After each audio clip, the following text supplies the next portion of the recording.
Nasa bayan ng Magalang ngayong November 3 ang Ronda Bakuna o ang mobile bus clinic ng Angeles City upang bakunahan ng mga staff, residente at ilang mag-aaral ng Pampanga State University o PSAU. Ayon kay Angeles City Mayor Carmelo Lazatin Jr., mga Army reservist at residente mula sa 500 ektarya ng PSAU ang nakatakdang bakunahan.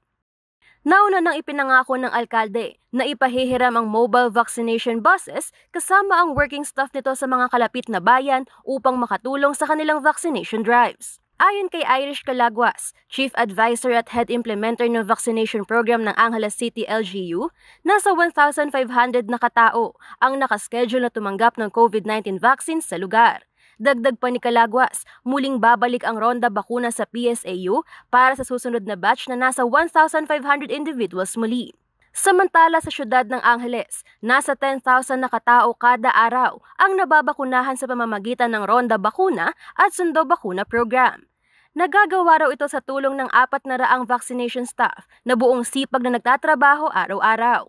Sa Ronda Bakuna sa barangay, tinutungo ang mga Anghelenyo sa kanilang tahanan gamit ang 3 mobile bus clinics, habang ang Sundo Bakuna sa barangay naman, sinusundo ang mga Anghelenyo mula sa kanilang barangay upang dalhin sa 2 mega vaccination sites gamit ang 6 na bus at 10 jeepneys.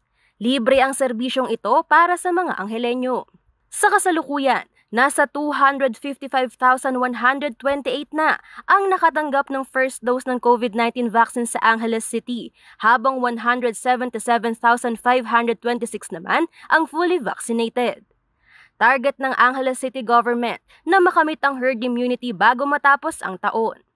Samantala, bukod sa COVID-19 vaccination, sinimulan na rin sa syudad ang community-based measles, rubella, tetanus at diphtheria vaccination para sa mga batang edad 6 to 7 at 12 to 13 years old.